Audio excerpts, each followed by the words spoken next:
The following moments may contain explicit language. Roger, Charlie, we're ready to rock.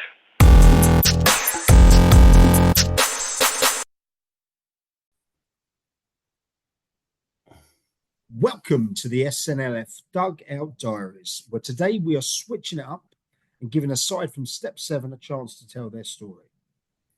He's a local Lancing legend, allegedly scouted by Real Madrid as a youngster, which does surprise me, seeing as I've never seen him move from outside the centre circle during a game. He's got the best Rabona penalty in Sussex, still always seen, sometimes dusting off his boots at Croshaw Park. He is now currently the chairman of Lancing Utd FC, with a first team in the mid-Sussex and 7 junior colt sides and even a vet side.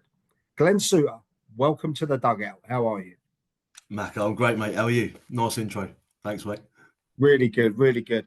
And for people that don't know, Glen, you obviously, we all know you as a Lancing legend. I've had the pleasure of playing with you, playing for you, and now playing as a coach under you as a chairman. But we'll get into that in a bit. For people that don't know you, Glen, talk to us about your early life. Where are you from? What did you do? Right. Lancing born and bred. Been living in Lancing and Sompton all my life. Family, quite a big local family. So my dad's got 9 brothers and 1 sister. Wow. Mum's got 7 sisters. So there's a few of us, mate. How good was that at Christmas?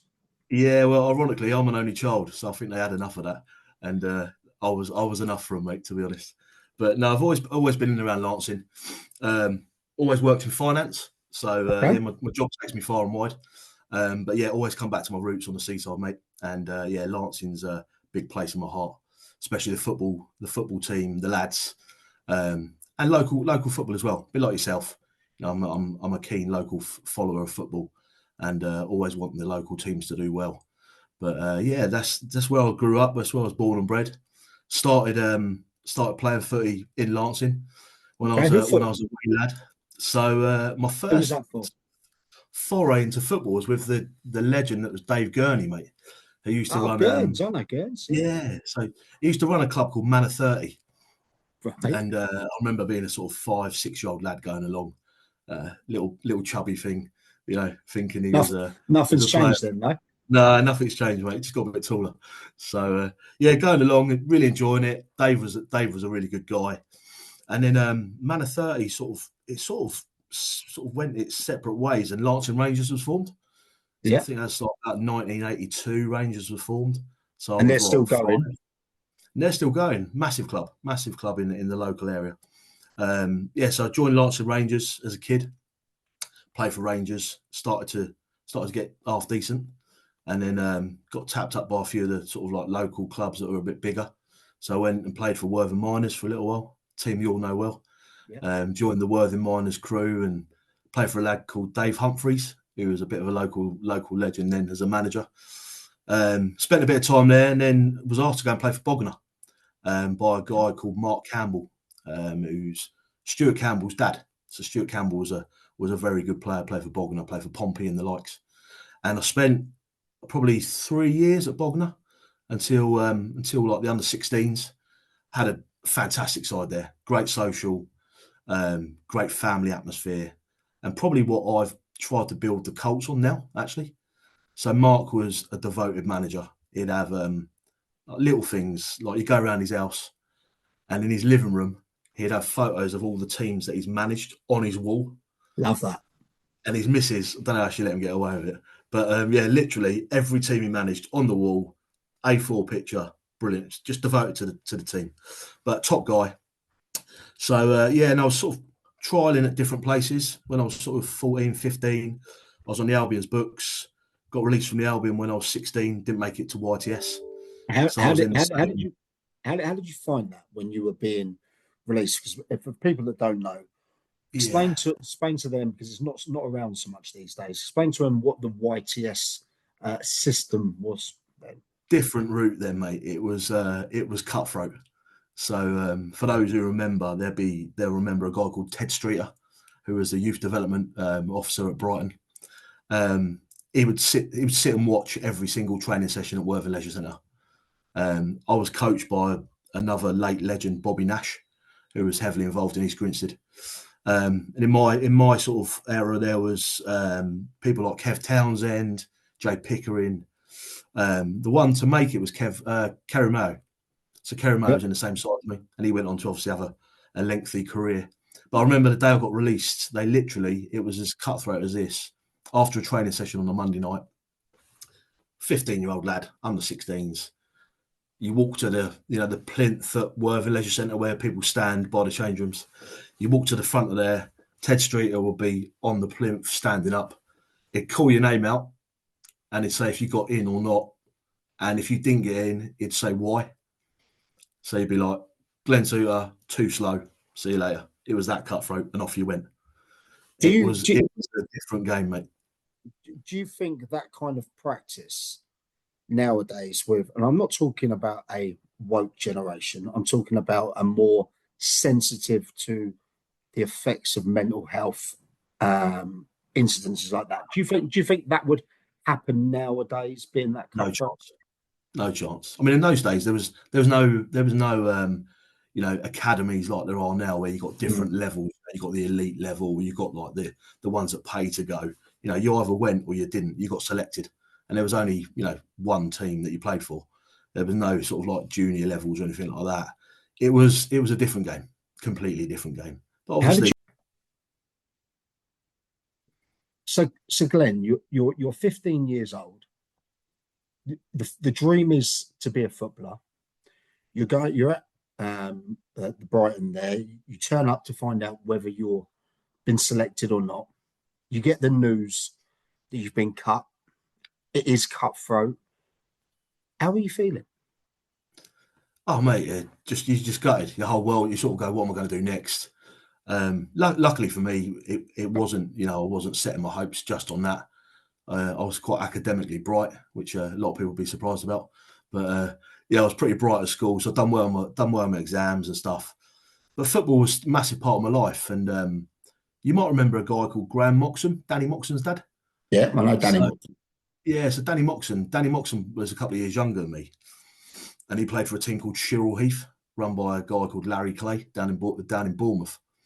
And his dad come along to my dad and said, you need to get Glenn down there and go and play down there. Because they used to play against they used to play in a team, but they used to go and trial against all the pro teams. Okay. So I went down there and spent sort of 6 months and ironically got a trial for Bournemouth, played against Brighton, which was really interesting. We beat them 2-0 and I scored. And I remember after the game, Ted Streeter sort of coming up to my old man and chatting to him. And, I didn't really get involved because you didn't get involved as kids in those days. You just sort of got on with it and they talked to your parents. I remember my dad saying, oh, yeah, Ted was sort of interested to see if you wanted to go back, but I told him to sling his hook. So I was like, nice one. Cheers for that, mate. But, we went down there. We trialled for different clubs. And then sort of there was a few players down there that made it. James Hayter played for Bournemouth. He was in that squad. A few other lads that made sort of really good levels. And then I sort of drifted away and went and played sort of youth team football for my dad at Worthing United. So really good. He set up the under-18s there, had a really good under-18s, we had 2 years at that. And same time I went over to Basvic, played for the school at Basvic. It's important, isn't it, if I'm right in saying? Yeah, really, really good college. And there was a guy there called Alan Sanders, who was the Sussex College's under-18s manager. Okay. So played for the Sussex schools, and then played for Peter Miles in the Sussex rep side for the under-18s. So I was playing sort of good level rep football, playing with some cracking players, mate. Like in the schools under-18 side, you had players like Paul Ifield playing, some real talent. In the other side, you're sort of playing with players like Mark Nee, all those guys. Wow. Cracking players. Local lads that I played with and against. My whole life ssort of thing. And we were playing Reptides together. Did you realise you were potentially a level better than your mates at the time? I never thought I was better. I was always technically better. Okay. I was technically good. Both feet, pretty skillful. Could drop a ball on a sixpence from most distances. When I was younger, I was pretty fit as well. I never had the pace. And when I was probably going through that sort of time of my career, it was when football was moving from being football to almost more athletic. So you were getting players that were sort of making it, didn't have much talent, but they were almost natural athletes. Mhm. You see there was a big shift in football in the sort of like, I would say probably when the Premier League come about, probably more than anything.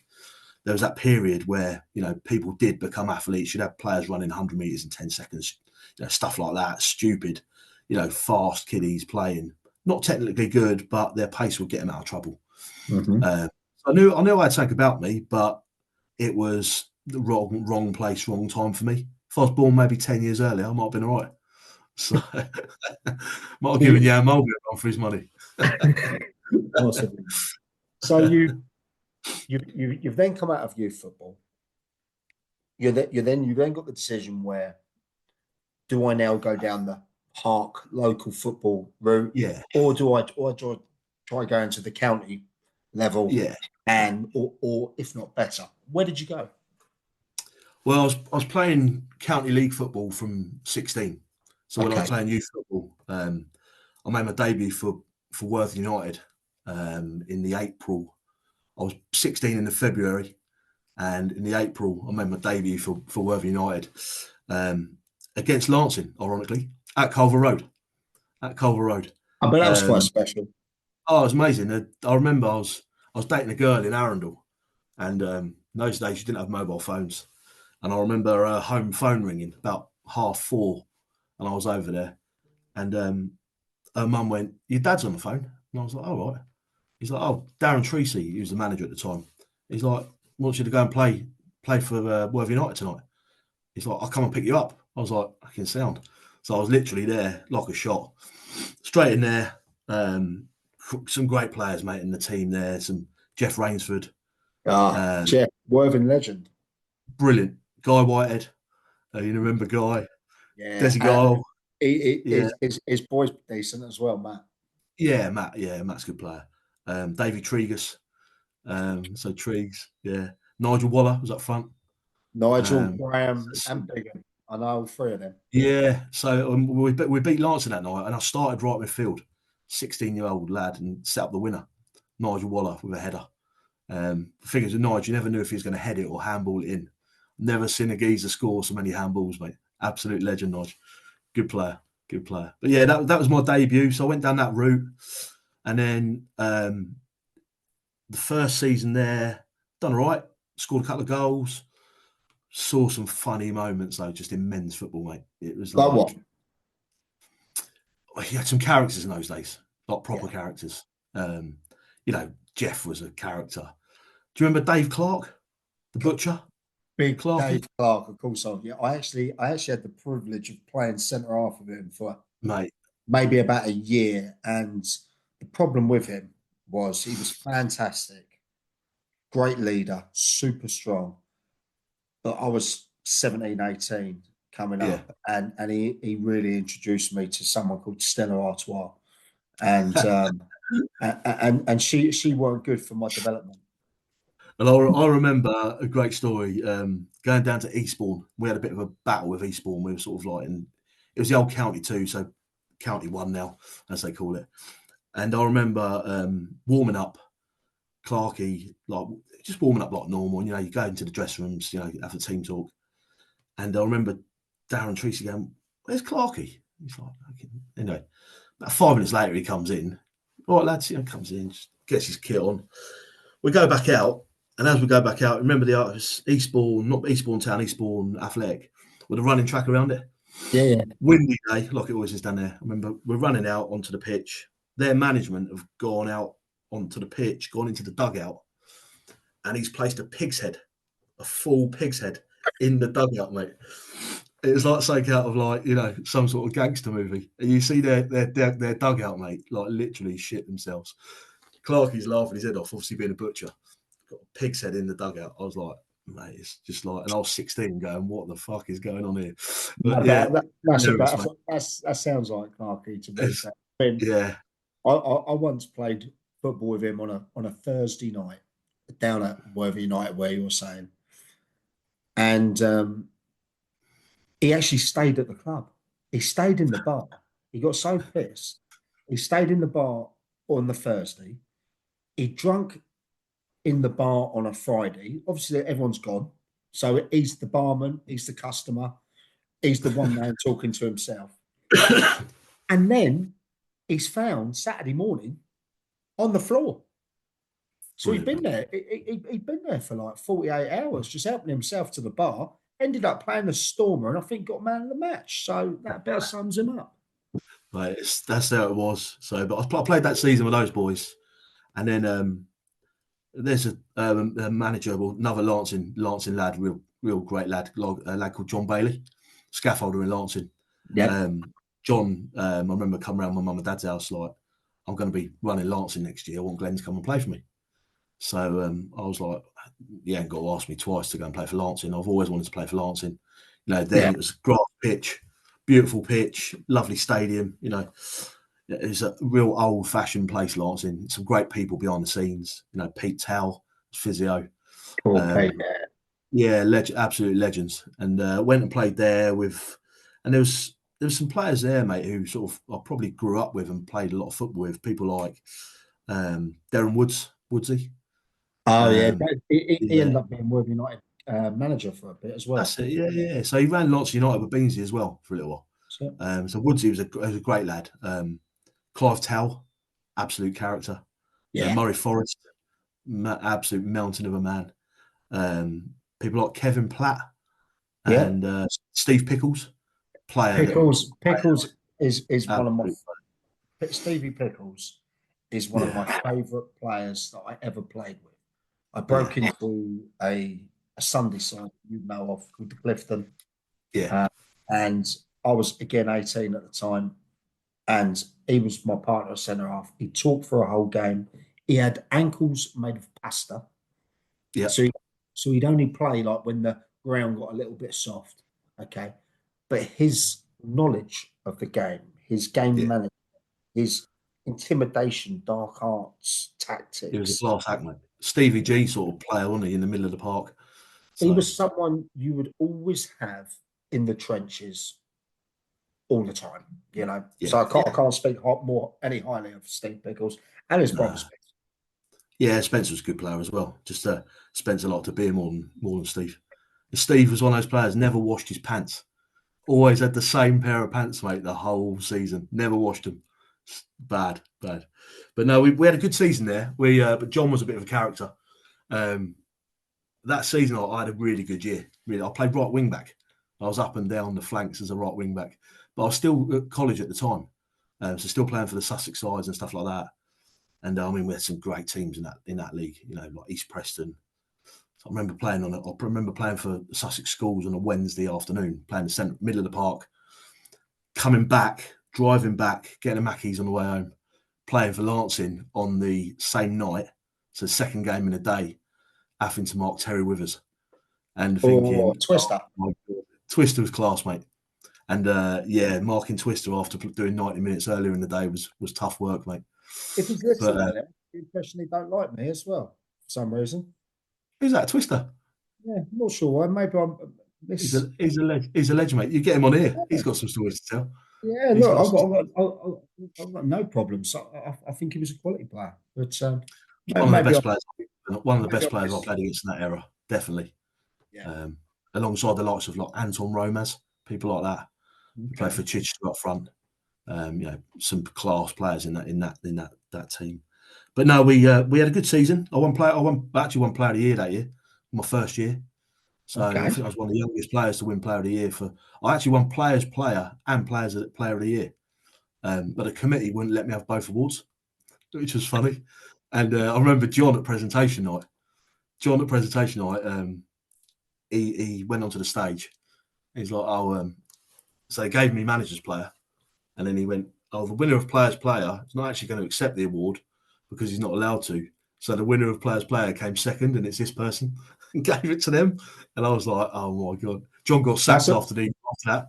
So that's a bit like winning Most Improved at the end of the season. Yeah, I know, mate. Yeah. You know your shit. And just because you got a little less shit than last year, you get an award for it. Do you know what I mean? It's Yeah. like you find them at the bottom of crunchy nut cornflake packets, those things. But no, John got sacked, so I moved on and played at Southwick. So I played at Southwick for quite a long time, actually. Played for Paul Croft and Roger Brace. So I played for there over there. Southwick was a great club. Some funny episodes over there. You know, Barry Noonan as chairman. You know, 1 week it'd be the clubhouse to get burnt down, then the stands to get burnt down. There was all sorts going on. But, great people over there. So I know it was a little bit before my time, but I'd heard strange stories where things needed to be paid for, then suddenly something happened to the club. I mean, call me a cynic, but maybe they were related. It's a shame. It was great over there. It was great. I played a lot of games for them in a row, and there's one story that sticks out at Southwick. Actually, it's my last ever game from. So we went to Oakwood on a Tuesday night, and I played something ridiculous played something like 75 or 100 matches on the spin, started every game, and went to Oakwood on the Tuesday night, pissing down the rain. I just passed my driving test, so I was like, "Sort of lads, you can jump in with me." So I had like a full car, and it got to the ground, and I remember Roger Brace going through the squad, and I'd been dropped, and I wasn't even on the bench, and I was like, "Hang on a minute, what's going on here?" So everyone got changed, and he was like, "Oh, really sorry, mate. Got some other players coming in and stuff." And he's like, "He's gonna give you a rest tonight." So I was like, "Yeah, whatever." Mate, I got in my car, I drove home, just didn't even watch the game. Left the 4 lads there that are driven to Oakwood. After the game, they've all having a beer afterwards. They've gone, "West Sussex." Fucking everyone else is fucked off home. I've left all 4 of them there. Fucking, of course, didn't have mobile phones or nothing. They're all stranded in Oakwood, mate. They had to get a taxi home. So you've done like 7,500 games on the spin, and your last match, or was that the reason why it was your last match? No, that was it. I'd gone after that. I literally head's gone. I went back to Lancing. So yeah. Was there any reason? But it was just having extra. Yeah. Do you know when they got players in? You're like, do you know what? Actually, if I'm not fancied, you just move on, don't you? And I went back to Lancing and played for a guy called they used to call him Frank, but his name's Steve Pivian. He used to be on the FA. I don't know why they called him Frank, but he's called Frank. Good guy. Have to talk to Frank. Yeah. There's a few players I've had who've had to talk to Frank, mate. But he was a good guy, really good coach, cracking coach. But then he left, and probably the best part of my county league playing career was under Andy Gander. So Andy Gander came in at Lancing as manager, and we had a really good side. So really good side. That's when you played. Yeah, I played with Andy. It didn't work out. And the reason it didn't work out, because I was an arsehole at the time. I wasn't committed enough to... I knew I was decent, but I wasn't prepared to put the work in inside the training. And he was a manager that demanded more. So if Andy's... I apologise for that, but... some good people. Really good guys. Yeah, John Sharman was there as a coach. John Sharman, cracking, one of the nicest guys in football. Obviously, son Dave's a great player. Oh yeah, love it. Big nose, big dick. Yeah, well, I actually saw Sharman still plying his trade at Monte Villa down there this season against Arundel. And I'll tell you what, because he's got to be my age, he's got to be around 42. Yeah, he is still as fit as a butcher's dog, that guy. Yeah. He's a Lancing boy. He lives local. He lives by Crocial. But he's always been a Rolls Royce player, never breaks stride. But he's similar to his dad when he was playing. But John was a really good coach, really good man manager. Andy was a great man manager. But me and Andy got on well outside of football, socially. Came to my wedding and stuff like that. But yeah, we had a really good few seasons. Got promoted into the Prem. Took Lancing into Prem for the first time for a long time. That was a year when we played against, there was Arundel and Siddlesham were the 2 teams that we were sort of fighting with for the top 3. So we ended up finishing 3rd on the last day of the season. So it took us up. I think Arundel won it, Siddlesham come 2nd, or vice versa. But Arundel had a good side then, like Graham Waller was there after he finished playing at Worthing. Sidlesham had players like Calvin Hoare, cracking little left winger. Really good side they had down there at that point in time. And they all went off to Moneyfields and played at Moneyfields and stuff. But I know. Andy was a good guy, but sometimes me and Andy didn't see eye to eye. So I remember he dropped me once we played on a Wednesday away at East Grinstead. And Nice. oh mate, they were battering us, and it was soaking wet, ankle deep in mud. They play in tangerine and black, so we were wearing our away kit, red, white shorts, red socks. And I remember after the game, but last minute of the game, keepers knocked the ball out. We're 4-0 down. Their keepers knocked the ball out. It's landed at my feet in the middle of the park. I've controlled it, chipped him from the halfway line, like off the bar and in. Goal to grace any game. Come off. As we come off, Geezer's going, what a goal that was. Don't deserve to be on the losing side scoring that goal, and et cetera, et cetera. Sort of, just laughing to myself. Go in the dressing rooms. Andy's torn me a new one. He's like, what the fuck are you doing, Sooty? I'm like, what do you mean? He went, just look at yourself. I went, what do you mean? He went, there's not an ounce of mud on you. And I've literally looked down, shorts white as your top. They are not a speck. And he went, that ain't good enough. And I just turned around, looked at him and went, Andy, good players don't get dirty, mate. He dropped me for 3 games after that on the bench, didn't play. I had to bide my time. But he was a good manager, mate, Andy. Really good. So, yeah, I went with him. I actually went with him to Wick afterwards. Spent a bit of time at Wick, which is another great club. Really great club. It's a cracking club, Wick. And lovely pitch, lovely people behind the scenes. We had a nice team. So people like Tony Miles. Yeah, Milo. Great player, Milo. Great player. So Milo was decent. Other players there that were Danny Curd, people like that, youngsters coming through. But one of the best players there was, and I took him under my wing at Lancing and sort of like Wick, Adam Hunt, absolute class player. Oh, do you remember when he scored that? He scored a weldy goal. It was on a Sunday. Yeah, in the cup final. Yeah, I saw that. Yeah. I remember that game. It got top corner at Worthing FC, wasn't it? Yeah. That's it. Yeah, 4-4. We won on pens. That's for the Empire. The Empire Club. What a team that was. Yeah, so, you did have it. So talk to me now. Right? You've now come out of playing. The first time I noticed you'd actually sort of gone into some kind of coaching role was where you'd helped out or you were coaching with the representative side. Yeah. There. How did that come about?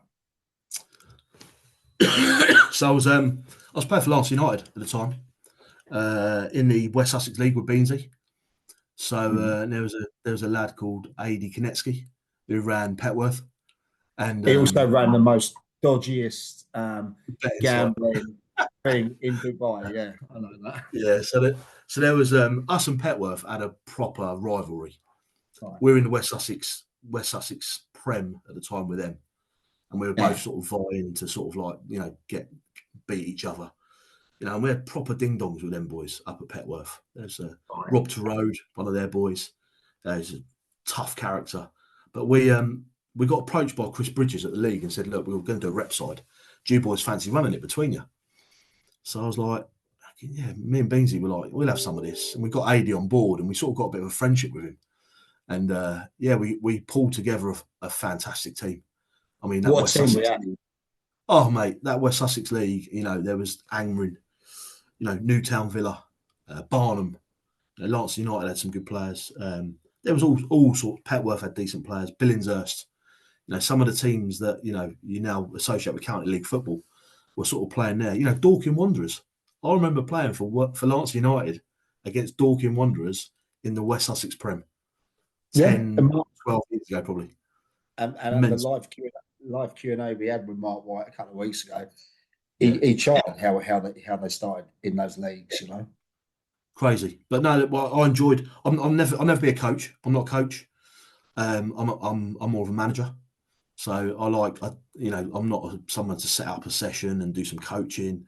I'm more of a person who's going to put his arm around a player, motivate a player, get in their heads a little bit, talk to them about the game. But yeah, I'm not a coach, but I think similar to Beansy. Beansy's similar to that. But then you've got other people that, are good coaches. It's never been me. No, the best coach I ever played for was Ian Brown. Ian Brown, absolutely brilliant coach. I've just recorded one a week ago with Ian Brown. No, he was the best coach. It's a fantastic insight into the difference, I believe, between a coach and a manager. Well, I ended my county league days playing for Ian, and me and my missus had 3 kids, and I was like 30, and it was getting a bit too much to commit, and I was sort of in and out of the team. But Brown was the best coach, but the worst man manager. So like, he would never speak to you. He'd put your name on the board, and that'll be it. And if you're on the bench, he wouldn't tell you why. You just get on with it. But I mean, he was a class coach, and he had some great players. He had like Biff Shelley and people like that who are some of the best players you play. It'll be interesting when his one drops, because you'll be able to see. I didn't realise at what level he coached at, and we're talking Liverpool Academy. Yeah, and you could tell that. Pre-season with Brown was class. You get so fit without realising, because everything was done with a ball, but had purpose and was meaningful. But yeah, so I got into that sort of rep team sort of coaching with Beansy and the boys. We made a real success of it. We won it. We beat the county league, which was always nice sticking one over on them. So we done well. Obviously, likes yourself and Marcus and all those guys. Really good boys. We had a great atmosphere as well. So Josh Parsons, who I work with at Aaron. Yeah, very good player.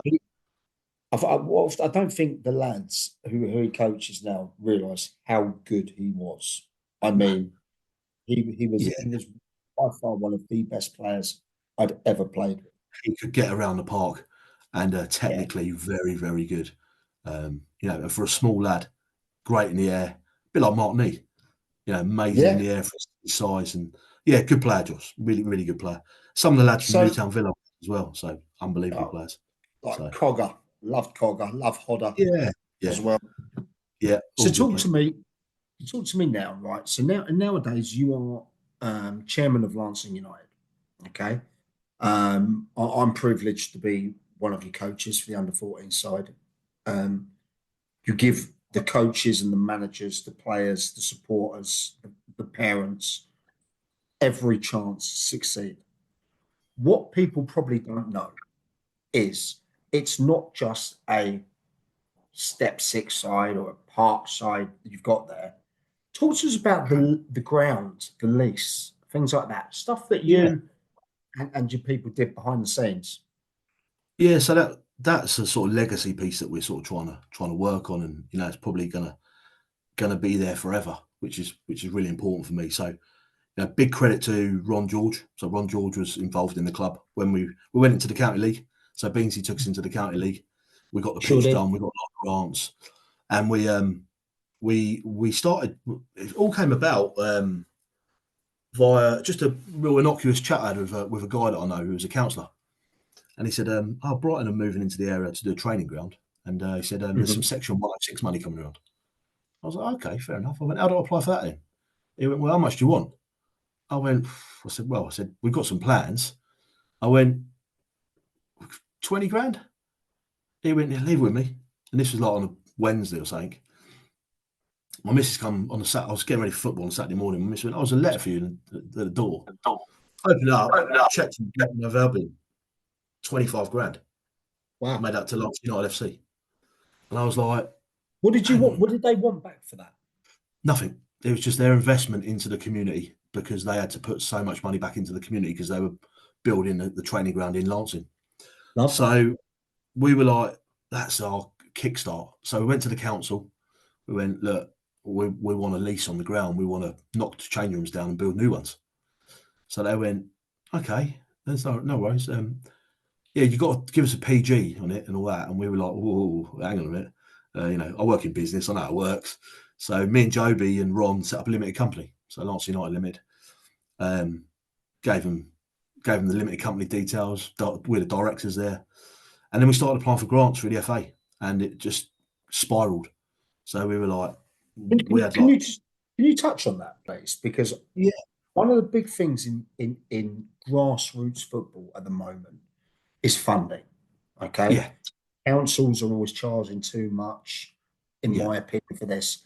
How do clubs go about getting some funding? And it is like a carpet down at Croshaw. So, yeah, you've done well, but I want to drill more into how you put it all together. So, you got your funding. Yeah, the Then one how thing do we you haven't, work? yeah, the one thing we never had is we never had lots of volunteers, and that's the Okay. hardest thing to get. So there's a few of us that do a lot of work. Hmm. There's initially Ron, a stalwart of the club. We won't mess about. We got into financial difficulty when we were in the county league, Okay. because when we were in the county league, we done really well the first year. We then got into the second year, and Brighton got in the Prem, and all of the boys started to go and watch Brighton, and we Right. lost our team pretty much. So we were cancelling games, getting banged by the FA. So Ron stepped away because, older guy, retired, didn't want to get into sort of that financial sort of implications with the club. So Joby and I took it on full time pretty much, and we spend a lot of time there. Joby's a genius. Those are the people that don't know Joby, never played the football at the highest level, but an absolute stalwart of the club, can turn his hand to anything, Got a runs a lot of very, very respect for him. I successful have a lot of business. respect for him. Yeah. Yeah, the guy is, if you ask him to do something, or if you ask him to go and get something, he'll know someone. He's connected. And, me and him together, we were proper, like chalk and cheese, completely different walks of life, but it just worked. I done the stuff that I can do. He done the stuff that he could do, and together it worked. And then probably the third wheel in that relationship along came Lee Huffer. And Lee Another Huffer, guy who I love. I love. mate, yeah, he I, does I, so much work for the club. yeah. Yeah, he does a lot for the club. Groundwork he does. He's qualified groundsman. It's what he does for a living, but he's brilliant on what he does. He's great with the team. His Mrs. Joe is so good as well. She's She's awesome fun. amazing. She's Yeah, amazing. she does. She helps out as much as she can. So yeah, I'd say we've got a pretty lean sort of like workforce, but we all know our jobs, and we all try and sort of like pull in the right direction. It's not always perfect, it's not always been perfect. There's been times when we've had to go, we need to stick a few quid in here, lads. Put our hands in our pocket and stick it in, and we have done. But what we stuck in, we get back out in enjoyment tenfold, because we've got an amazing bunch of lads that are there. And we've got a good team now as well. We've got a really good little team building. And some of the youth teams we've got, just watching them, it's just like, it's class. You see players coming through. I see lads coming through now, like, Danny Kingston's son. Yeah. I remember Danny, who's obviously at Worthing United, he was a Colts lad. And he's smashing it up. He's one. He's Yeah, one. Definitely one of the lads that will be playing at a higher level, without a doubt. 100%. And his dad was obviously massively involved in LNS when we were younger. I played for them for a little bit when I left Worthing United before I joined Lancing United. And that was an absolute terrorist of a team. They were mental. But I played there, mate, for 2 years. Mate, it aged me. I was probably the oldest player by 10 years. And some of the sights I saw were just hilarious. But we had a great battle with like Worthing Wanderers and those sort of boys.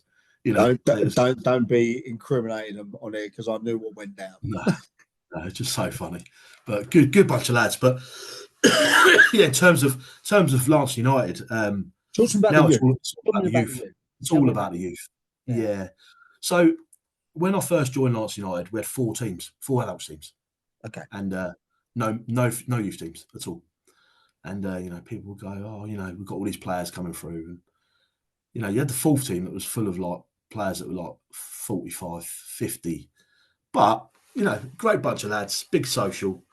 And then as sort of park football died off, as you all know, Worthing League used to have 7, 8 leagues. Now it's got 1.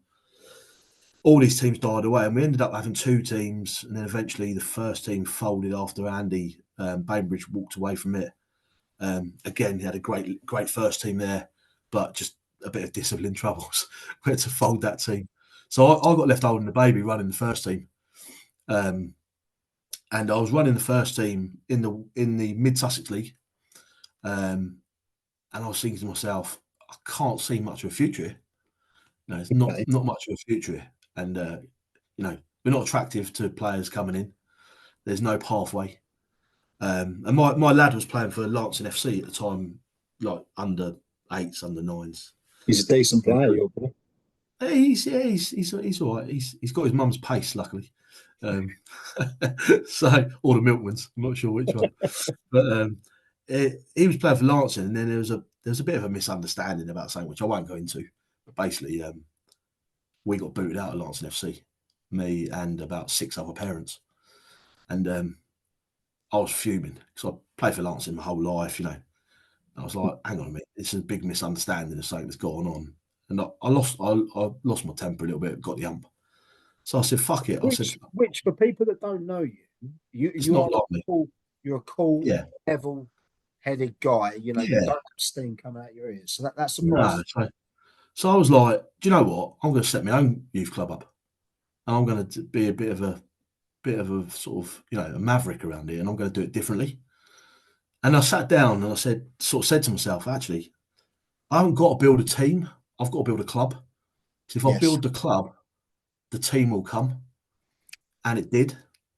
So I started with my lads team, and I set out a little bit of a blueprint. And I said, all I'm going to do is I'm going to get football people involved. No one else, just football people. And I got one of the other parents was a guy, a very, very good footballer, a guy called Luke Gedlin. Plays for Copthorne at the moment. Played very good level all his life. Did you say Copthorne? He plays Copthorne at the moment, but Luke's early mid 40s. But he played pro when he was younger. He played for Worthing. He played for various other teams. Cracking lad, and I got him involved running the Colts, the original Colts side with me, and with the backing of some brilliant parents. Some parents that put money in, some great people that were good at like media, all that sort of stuff. And then we sort of disbanded mid-year. So my lads team, that were the first team, started at Christmas time and just played friendlies for the rest of the year. And then as the season, the old season ended and the new season started, we started affiliating.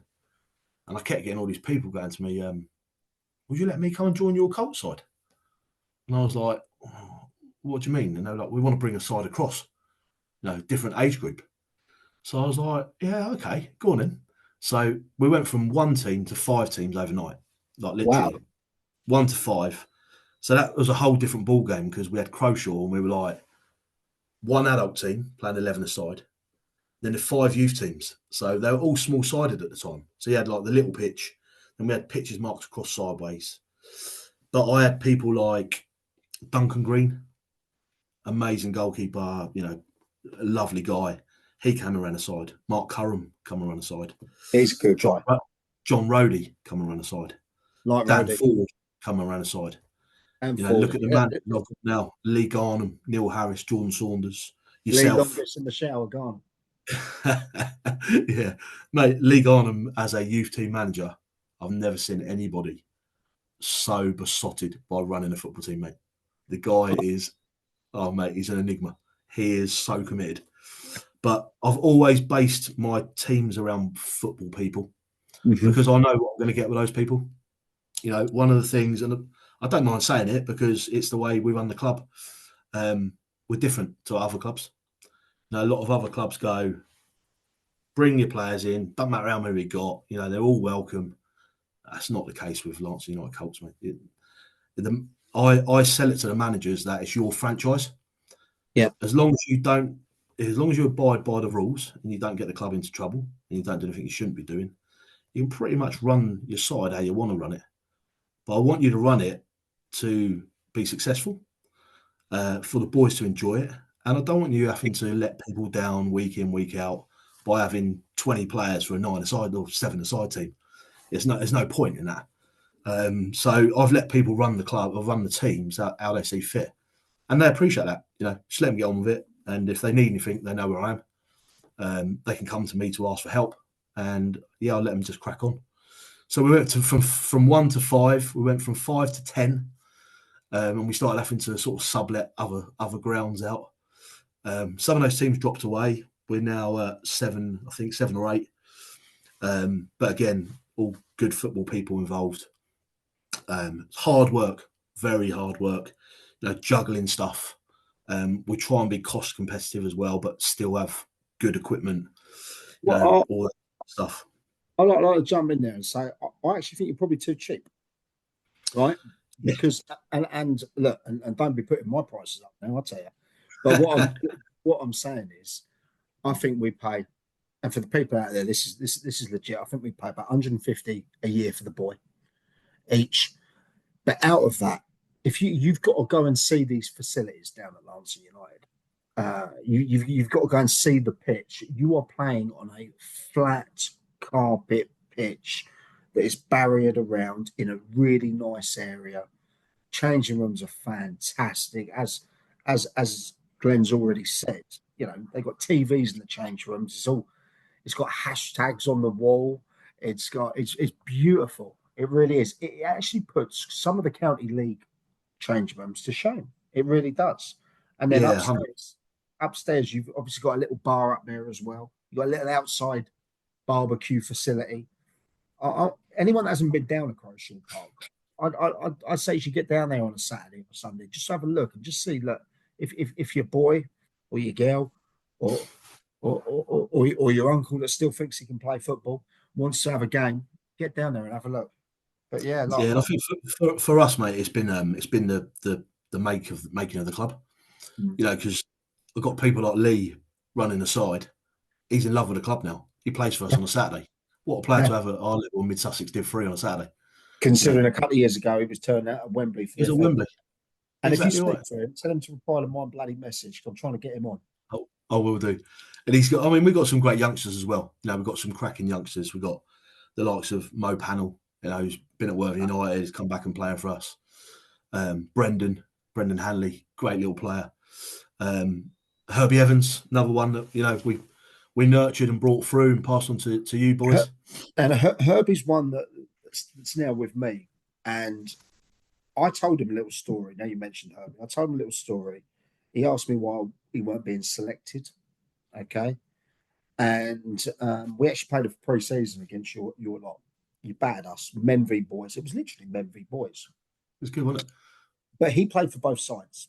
Now, I got him, and he didn't want to play in that game. Yet I'd put him in the squad.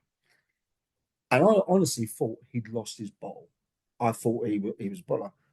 I had to ring him up and apologise because you told me yourself. You said no, stick with him. He's got a fantastic football brain. He's a great player. Yeah. And look at him now. He starts in the first team week in, week out. Very clever player. He's quick as well, but deceptively quick. He was only 19. Two-footed, 19, yeah. Two-footed, very good football brain. Can strike a ball well. I think he'll go a long way. I think Mo and Brendan will all go a long way as well. Yeah, I think Mo at the moment, so he's a bit of limbo to me. I'm not sure if he's. I saw him a few weeks ago, and he's a talent that should really be playing higher. But at the same time, he has to be playing football.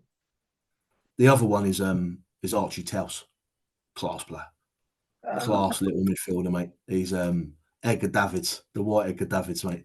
He's literally all over the show, but the lad's got a bright future. And he's committed to us this year. He said, look, I'm going to learn my trade. I said, look, make your man playing for us. You play alongside some of the lads like, Lee, and, he's playing in the middle of the park with like Mike Medhurst, Lee Garnham, Neil Harris, John Saunders. Good players to play around, that have played a decent level. You know it after the game. And we'll look after it, and a good night out after the game, exactly right. But, some of these lads have played with other lads, like, who haven't played a good level, but have played for Lancing United, but are stalwarts like Tom Middleton. He brought some of these youngsters through. Some of the lads there now still playing, like Luke Fever, Adam Brown. The lads that have come in and just like always been there, Mr. Reliable.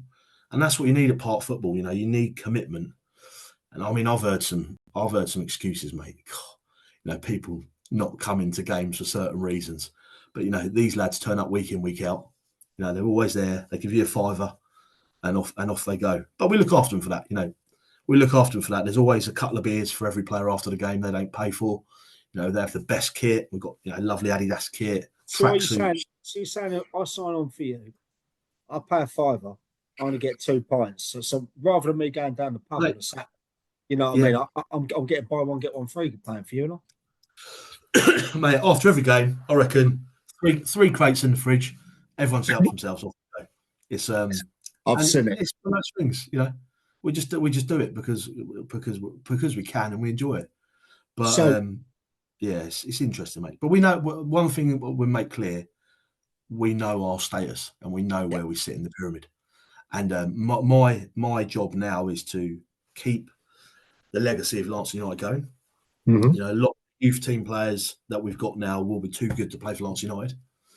But if we can get Lancing United into that, you know, Mid Sussex 2, Mid Sussex 1, you know, that Mid Sussex Prem is a very, very good league. You know, equivalent to County 2, sorry. But yeah, it's a very, you know, got teams like Ringmer and that in there. If we can keep ourselves in and around there, and we can feed other clubs, you know, ideally we want to be feeding clubs like we are with Herbie, with you boys. If I can feed teams into, you know, players into other teams, local teams, that's where we're going to lie. And we're not shy about that. You know, we know that's our space. I think it's an attractive position that you're in. You're literally on the doorstep of Lancing FC, who are the Ishmael. Yeah. You have a great catchment area around there. You've got some strong schools and secondary schools, colleges around where you are. Yeah. You're going to always have a turnover of players that are going to be available. This, to me, looks like an ideal opportunity for linking with some county clubs around. Yeah, that's ideally what we want to try and do. You know, there's a meeting. You've got that meeting of minds where people are all pulling in the same direction.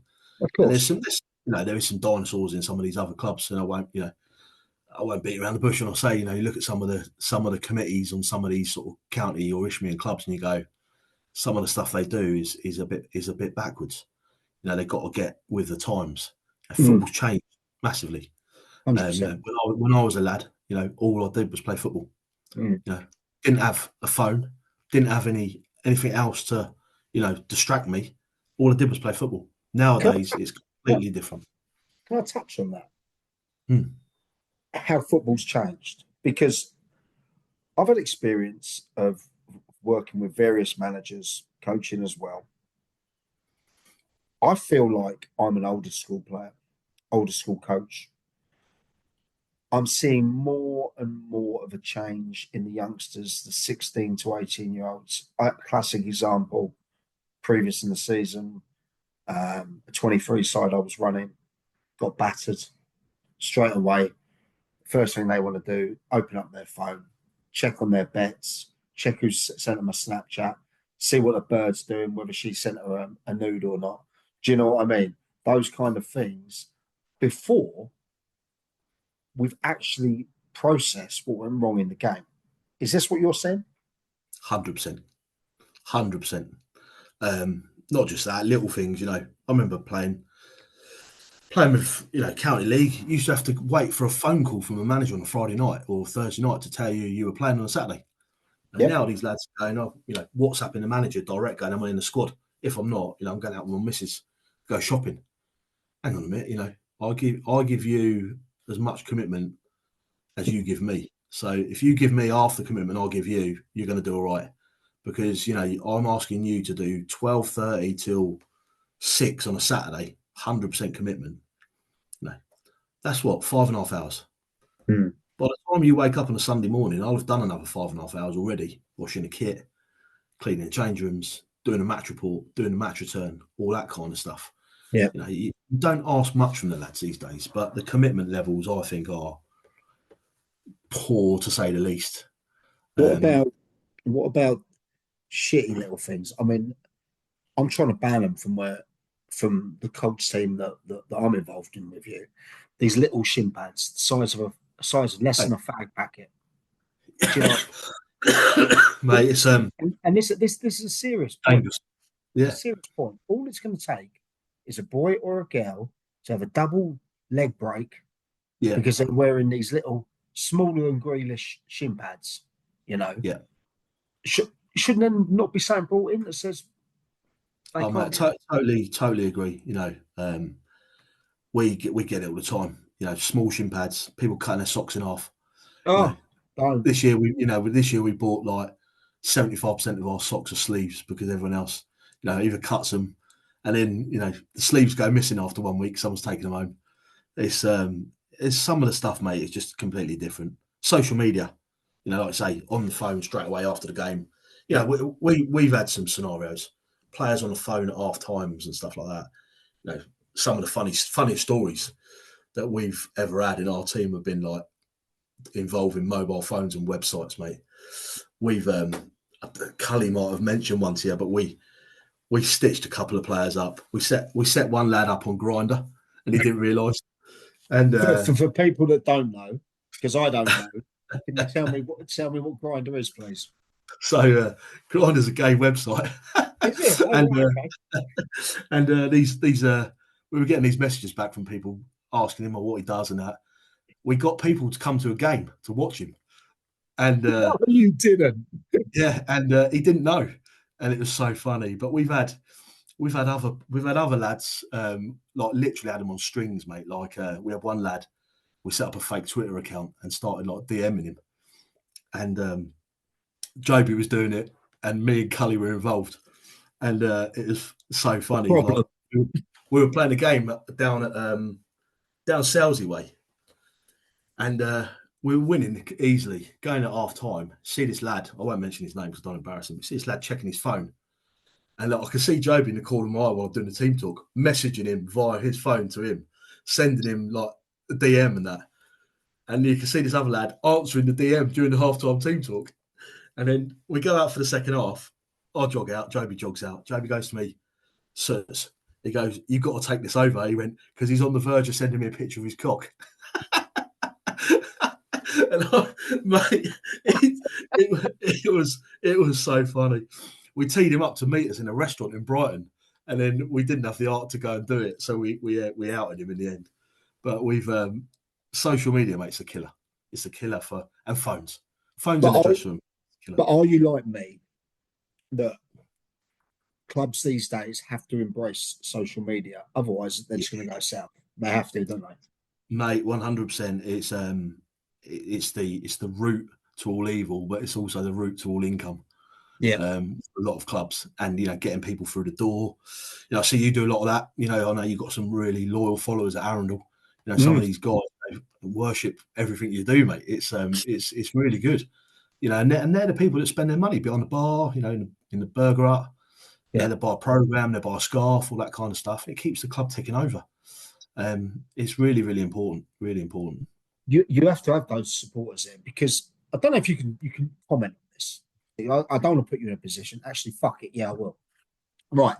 Tell me roughly what you need to clear to work Lancing United for a season. Are we talking roughly? What do you need to bring in? 25 grand, I'd say, in total.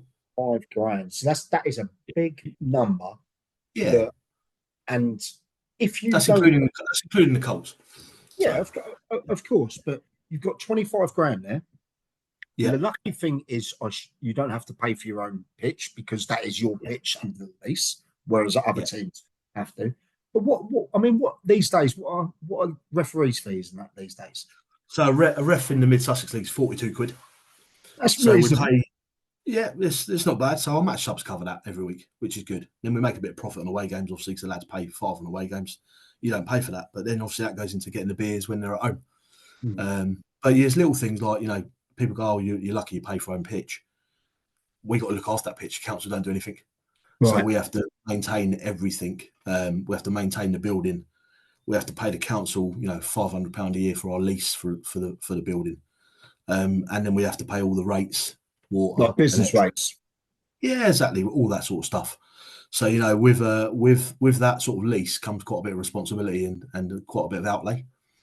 But we budget for it on a shoestring. We literally shoestring budget. We don't make it. We're not for profit.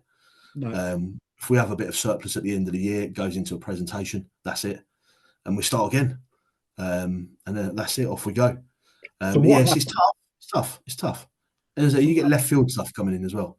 You get a sending off for someone. It's like 80 quid or something, and they can't afford to pay you. And you go, well, hang on a minute. I've got to pay that to the FA, and if I don't pay it to the FA, 100 kids won't play football next weekend because the club's banned. That's a massive responsibility, mate. And these lads just still don't pay, and so you have to foot that yourself and then chase them. So it's quite tricky like that. Because a lot of these lads that play as well, your mates, chasing them for money's tough. It's a tricky one, mate. It's a hard balancing act, but it's one of those things you have to make people aware of what you do, and that's what I try and do. Is I try and be as transparent as possible. If people know what's involved, then they tend to appreciate it a little bit more. It's easiest. I can co-sign on what you just said there. You are, without a shadow of a doubt, one of the most transparent blokes I've worked with, I've met, I've played with.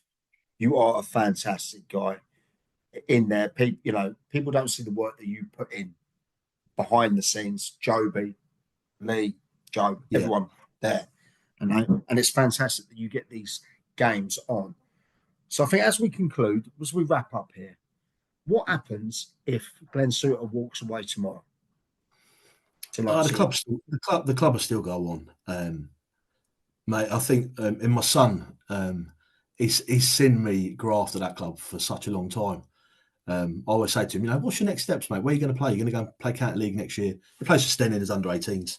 Yeah, and he's like, I'm a Lancing boy. I want to play for Lancing Utd. He's like, I'm going to fulfil the legacy. He's like, I'm going to take Lancing Utd into the county league again, and then win stuff. And I'm like, go on then, let's see how we go. But that's what he says, and it will still go on whatever. It'll go on whatever. There's a good youth set up there. People will come through. I don't think I'd ever walk away from it, to be honest. It's a passion for me. It's a bit of a sort of it's almost like a second family for me. It's a really, really important part of my life, and it's been great. Building that legacy as well. Me and Joby know that whatever happens, we'll have always had that stadium that would be there. We've built the changing rooms, all that kind of stuff. It's never going to go away. So you say I've done that. It's good, mate. And I can only see us going from strength to strength, really. So especially with people like that involved in the youth setup, which is key. So I agree. It's a pleasure to work with you on that. Now, just as we end, I've got two questions for you. Yeah. They're two five-a-side teams. Oh. First one is the five-a-side session team. They're going out, having the session. You and four others. Oh, mate, that's a tough one. Clive Towell definitely is number one in there, mate. That boy can drink, and he's an absolute animal. Will carry on and on. Beansy, another good character to have in there. Barrel of laughs, mate. Just always on it, always up for a bit of banter. Number three would probably have to be Mids, Tom Middleton. Tom Middleton, mate, is a party animal. He's a great guy. Loves it. He could do a bit of DJing as well, which is good. And then number four, I'll probably have to take Joby along, mate, because he doesn't drink. So I'll take him as the designated driver, mate. He's got me out of some scrapes, mate, in the times we've been together. We had one session pretty heavy in Brighton, and I was hammered. We were in the cricketers, and Brighton played Millwall, and it was busy in town afterwards. And I've been to the toilet in the cricketers, and I slipped down the stairs, and I fell down the stairs and cleaned out a table at the bottom of the stairs. And there's a bunch of Brighton fans, and they're like, I've gone, sorry lads, I'll buy you a drink. So I bought them all a drink, put the drink back on their table. They've gone, you're fucking Millwall, ain't you? And I've gone, no, I ain't Millwall, mate. They're like, you are, you're Millwall. You're getting it outside. We've opened the door of the cricketers, mate. There's about 25 Brighton hooligans waiting for us outside the door. Mate, me, Joby, a few of the lads have legged it through the back entrance, mate, out into the Joby's car, driven home faster than anything you've ever seen. The funny thing was, when we got in the multi-story car park, I slipped down the stairs there as well, mate. You should have seen the bruise out of my arse the next morning. Oh, stay on your feet. But yeah, Joby would be the getaway driver, mate. Joby would be the getaway driver. So, and your 5-a-side playing team. Oh, as in the best 5 you played. I need a goalkeeper, you in midfield, and 3 others. Goalkeeper, Keith Chill, mate. What a player he was. A goalkeeper who wore no gloves. Played for Lancing Southwick. Was an absolute legend, mate. Porn star Tash. Just an absolute brilliant goalkeeper and as mad as a box of frogs. I was only young when I played for him, 16 to like 19. But yeah, absolute superstar. Stevie Picks, definitely got to be in there. Solid choice. Cool, 2 others. I'll probably go Hunty. Adam Hunt's a class player, mate. He can play in lots of positions. You've got a wand in him as well. And yeah, I'll go Hunty. And then as a striker, who will I play with? No, I'll tell you the other one just to balance it up a little bit on the left-hand side. It's a good-looking team as well, Hunty and this lad in there. I'll probably go Desgol. Desgol, mate, on the left. What a player. Class player, mate. Really good player. But that's probably the team I'll go for, mate. So. Well, Glenn, you've been fantastic, mate. Thank you ever so much for the insight into the club, your playing career, and everything like that. No, good to talk to you, Macca. I truly appreciate it, mate. And it's been a pleasure, and I will get back to you soon, mate. So I look forward to anyone that has a loose end on a Saturday or a Sunday, get down to Crowshaw Park in Lancing. Come and see what it's all about. It's a lovely little family community club. There's always the committee members about. Come and say hello. It's a club that's going to be around for a long time. So, yeah, go and say hello to Glenn. He's usually there. He's either putting out the corner flags, sorting out the goals, or trying to tap up someone from another side. So, Glenn, been a legend. Have a good one, mate. Thank you ever so much. See you, bud.